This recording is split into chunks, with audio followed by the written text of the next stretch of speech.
Welcome to Think Deeply, Speak Simply, brought to you by Prezent, a show about the art and science of communicating ideas and how business professionals can unlock their careers and achieve their full potential with great communication. And now, here are your hosts, Jay Rook and Antoine Valentone. Noelani, welcome to the show. We're very excited to have you. Thanks, Jay. I'm really happy to be here. Excellent. Noelani, you're the enablement and development lead for global communications at Cisco. Can you tell us about your role and what you focus on when leading communications at a global level? Yes, absolutely.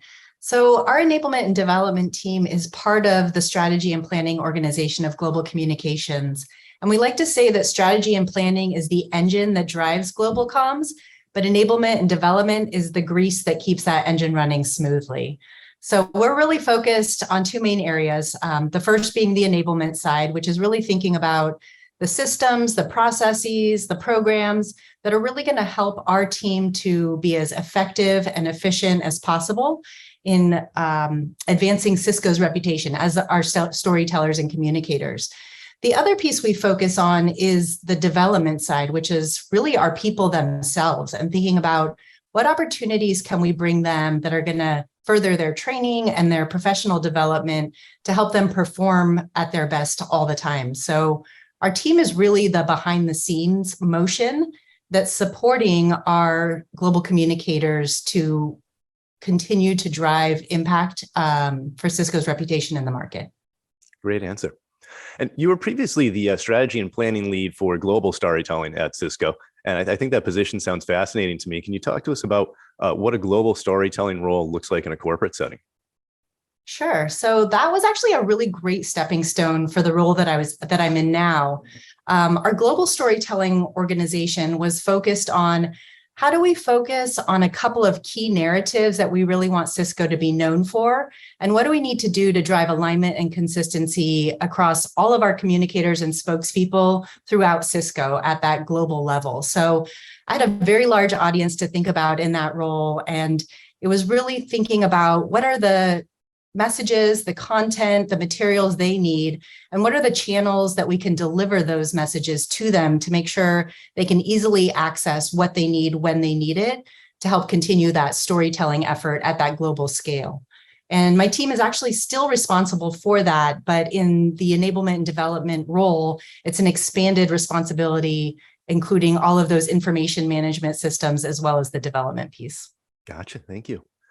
When pursuing massive change, you talk about ensuring that everyone on the team comes along for the journey and arrives with a new vision. How does our ability to craft a story influence inclusion and a sense of belonging on the team? Yeah, I think this is a really important question because to be effective in change management, you can't do that without creating a sense of belonging and inclusion. And inclusion is really important here at Cisco, especially. So it's an area of focus for us. We are always thinking about our audience, but especially in change management, we're thinking about the diversity of perspectives and experiences, what other people's challenges might be, and what their goals are. And so as we craft our communications plan, we'll be thinking about how do we bring them along and really create an experience for them, not just deliver some messages and inform them, but create an interactive engagement through our communications where they can see themselves in the vision and really feel included in the journey along the way. And that might take the form of using different channels or different modes of communication, including taking extra time to set up one-on-one conversations along the way and gut check some of our assumptions to make sure that we really are providing an inclusive journey for everybody along the way. Yeah, Noelani, I love that. And I'm just wondering, from your experience, what challenges have you faced doing that at scale? I find, would you agree it's obviously much easier in small organizations, but obviously Cisco's huge. How have you guys sort of managed that? Did you hit any roadblocks that you had to overcome, et cetera? I think one of the biggest challenges when operating at that scale is knowing the difference between leading and driving consensus.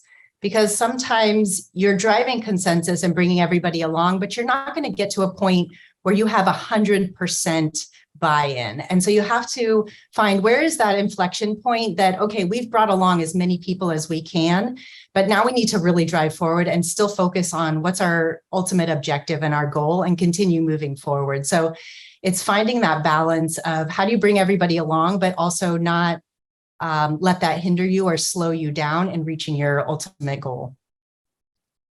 You've got a master's in creative writing. As a creative writer myself, I'm curious, how do you work creativity into corporate communications? Yeah, I think creativity plays a role in all kinds of communications. And I admit, coming from that creative writing background, moving into a corporate setting, there's that moment of, oh my gosh, I'm selling out, I'm losing my soul.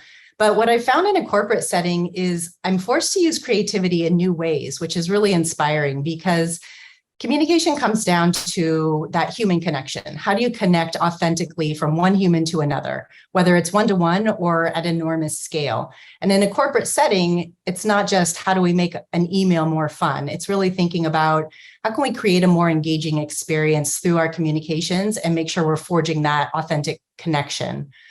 So it might be thinking about how do we use video in interesting ways, or how do we use polling or survey services throughout our meetings to really create that sense of engagement and two-way communication with our audience. Excellent. Your LinkedIn profile talks about operationalizing strategy so that our team performs at its best. What does operationalizing strategy mean to you? To me, it's really a question of scale. How do we take a specific customized comms approach and scale that so that it can have impact across tons of different audiences at a global scale? And that's really challenging. So we're thinking about what are the programs and systems that we need? What's that infrastructure or template model that we can use that still allows flexibility in different markets or different regions with different audiences to be able to produce results that support a common goal in a consistent way, but with the customization needed to really reach different markets and audiences. And what about the stories that we tell ourselves? So for example, internal communications, how does internal storytelling impact the performance of teams? That's really 100% of what my team is focused on, is using our internal storytelling to lift the performance of our teams. The most important thing for us is making sure that people are engaging with the systems that we're creating, because we're, creating programs and systems to help improve their performance.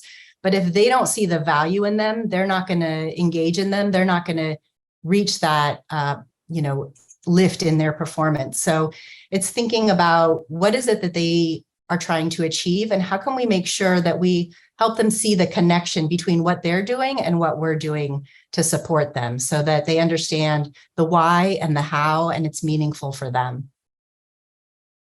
So just a follow-up question on the storytelling that has come up already a couple of times. I believe in the value of storytelling.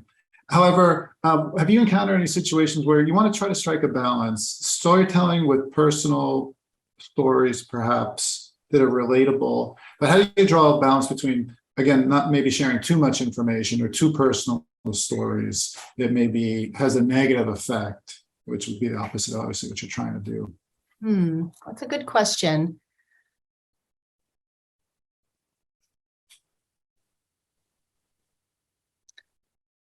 I think it's a matter of going back again to the audience and thinking about what's going to be relevant to them. I think you can get to the point of oversharing or losing relevance when you're focused on the subject that's telling the story.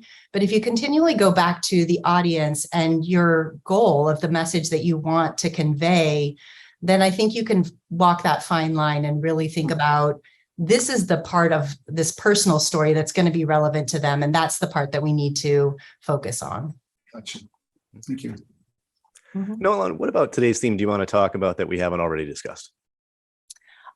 I want to talk about what strategic storytelling is. When I first saw that theme, my initial reaction is, oh, you just throw the word strategic in front of something and it kind of like elevates it in some way that feels a little bit hollow. But the more I thought about it, it really is what my team does. And I think it's a lot about what's not seen, but has tremendous impact. It's the behind the scenes work that's happening that is helping to lift up those storytellers that are on the front lines, those communicators that are engaging directly with our audiences. And so I think the strategic aspect of storytelling is the kind of wizard behind the curtain that's not really seen, but is doing tremendous work that's going to help make those storytellers the rock stars in the scenario. And do you find that it's natural for some individuals more than others? And what, if anything, have you done personally or at Cisco to help develop that skill and that talent where it's, again, impactful? I'm really lucky. I have an amazing team of people that love to be working behind the scenes. So maybe for them it is a bit more natural, but it's really that place where they shine is when they're making connections across our different team members, talking to people to understand what are the challenges you're facing? What is it that we can help you solve? How can we be a better partner to you?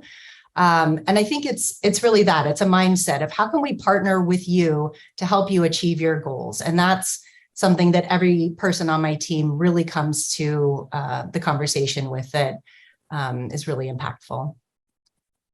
Thank you. And this is a question we ask of all of our guests on the show. Do you think great business communication is more of an art or science, and why? Yeah, I've listened to a number of your guests talk about, it's both art and science. And I agree. I also feel like it's a little bit of a cop-out. But I mean, our global communications mission statement actually says, driving impact through the art and science of storytelling. And I've talked a lot about, I think, the science side of it in that operational piece. So clearly that's important. But in my heart, I think the art is actually more important to really emphasize the great part of business communication. I think you need the art to be able to create that authentic human connection that is what drives that great communication. So I agree with you. And I'm just wondering, obviously, we're coming out of COVID lockdowns and everyone working from home. Have you found it challenging making that human connection virtually? And if so, what were some of the things that you did to help sort of compensate for the lack of physical sort of interaction and presence? I do think it's challenging. Personally, I've worked as a remote employee for a number of years prior to the pandemic. So it's not unfamiliar to me to be in a video setting. But I think for a lot of teams, it has been challenging. And for us, we've really made an effort to turn our video on when possible to be able to see, facial expressions and some of those physical cues that are so important to communication.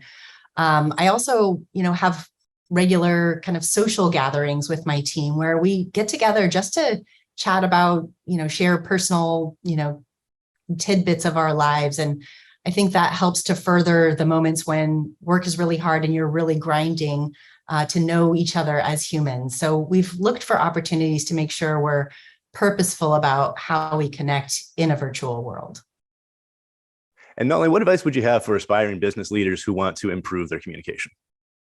I think the most important thing is to have discipline and commitment to continually improve your communication skills. You need to put in the time and the practice. So whether it's a matter of committing resources to get a coach or take courses or read books, or simply to make sure that you prepare before a presentation and spend the time practicing, find a partner to be your practice partner. It's really about being disciplined about your practice and making sure you commit that time and energy.